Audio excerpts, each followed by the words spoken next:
Hello, everyone. This week's Parashat Va'era. Now, in this week's Parsha, like we know, Moshe comes to Paro, and he tells him to let the Jewish people go, and Paro refuses to let the Jews go, and as a result of this, Paro gets punished. He gets 10 plagues. Now, in this week's Parsha, we mention only 7 plagues. And what's interesting is that that whenever he gets a plague, whenever Paro gets a plague, he asks Moshe to pray, and Moshe prays to Hashem, and as a result, the plague goes away, and then again Paro repeats he changes his mind. Now, it's mentioned in the Torah that Moshe prayed by the Makkah of Tzfardeh, it's mentioned, by the Makkah of Arov, it's mentioned, by Barat, it's mentioned, and it mentions how he prayed, how Moshe prayed. It gives you all the details of how Moshe prayed. And also, next week's Parsha, also Makat Arbe, it mentions. The question is, why does it mention every time? Let it just mention one time and that's it, or let it just say and he prayed and that's it. Like why does the Torah mention it every single time? So there's a very interesting Rabbi Yerucham Levovitz, who was a famous Mirish Mashgiach. He derives from here a great lesson. Because it repeats, meaning from this repetition, we derive a great lesson. And the lesson is that there's only one way to get something in this world, and it is through tefillah. It's through davening. Through davening, we could get results. And it's very interesting that, let's say, when someone gets sick, let's say when a rabbi gets sick, so let's say if it's a big rabbi, what they do is, in many yeshivot, they stop learning and they start reading Tehillim. So you should have a speedy recovery. Now, the question on this is, we say every single morning, we say a Mishnah in the davening. We say Elu dvarim she'en lahem shiur, hapeah ve'abikurin.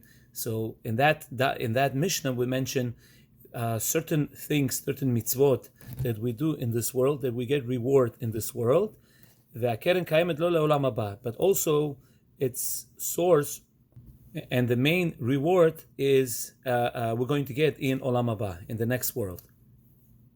So one of the examples is, it says iyun tefillah. Iyun tefillah means a davening, meaning a deep davening. A person, when he davens iyun tefillah, he gets reward in this world, and also the main reward will be in next world. But then Mishnah concludes and it says, V'talmud Torah keneged kulam. V'talmud Torah keneged kulam, which means, but the learning of the Torah is keneged kulam, which means it's equivalent to all of them. Which means so comes out to be the learning of the Torah is great. So Rav Shimshon Pincus asks a question: if the learning of the Torah is greater than davening and everything else, so why, if a rabbi gets sick, why do we stop learning and start davening and start saying Tehillim? Maybe we should stop, meaning we should continue learning. We should continue more learning, and we should have in mind that it should be done for the, it should be done for refuah shleima of that person, and not read Tehillim. Now, so we learn from this, Rav Yerucham says that even though the learning of the Torah, a person could get great reward in this world and the next world.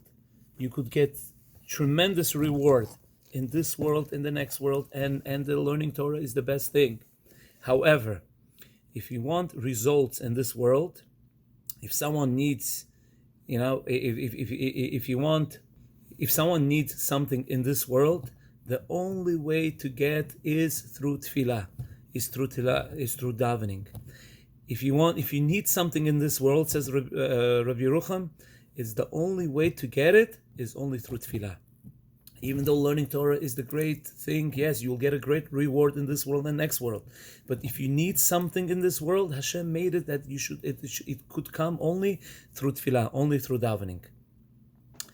And interesting, Rabbi Yerucham, he brings a case. Yeah, Rabbi Yerucham, he brings like a proof, and he says, we know when Moshe Rabbeinu, for 40 days he was by Hashem learning Torah, and he brought down the Luchot. He comes down and he sees the Jewish people are making Avodah Zarah. They're making the sin of golden calf. So Moshe Rabbeinu, like we know, he threw down the Luchot. But the next thing, what does he do? He goes up to Hashem and he davens to Hashem and he begs Hashem for forgiveness. Question is, why didn't Moshe Rabbeinu just go into the tent and learn for forgiveness? Meaning you should have learned Torah for forgiveness. We see from here that the davening is, meaning if you need something, there has to be davening. That's also like another proof. Meaning davening is very important.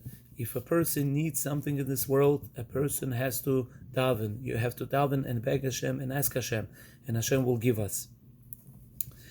We know Rav Moshe Feinstein. He was the greatest posek in America. He was a great posek in America. He was a prolific writer. He would put his thoughts in writing. He constantly would learn and then write and write and write. Now, one day he was in the middle of learning and writing.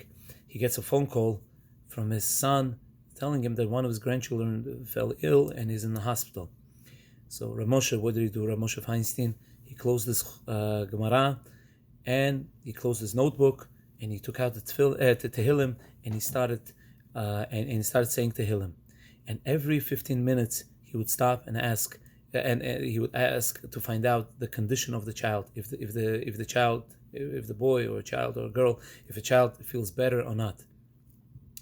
So we see. So Rav Moshe, he could have said, okay, I'll be writing the next learning. My next learning will be for Rufah Shlema, this and this person. No, but rather he closed down his Chumash. He closed his Gemara. He closed his notebook and he started reading Tehillim for the. So his grandchild would feel much better. So we see. So that's the reason also why we when the gadol, when the Torah giant is not feeling well, or let's say he's in the hospital, the yeshiva, they close the Gemaras and they take out the Tehillim and they start saying Tehillim. So there should be Rufah Shlema. Why? Because if you need anything in this world, you have to daven. You have to daven, and only through the davening you'll get your results. And also we learn this from this week's parsha, like I said, that from the Makot, meaning Hashem is stressing, the Torah is stressing this to tell us that it's important. You want something, you have to daven. You have to daven and ask Hashem and beg Hashem. Many times we daven and it's not happening, but we should not give up hope. We should continue davening. And Hashem, of course, He listens to us, He listens to our prayers, and Hashem will answer them when the proper time comes. Everyone should have Shabbat Shalom.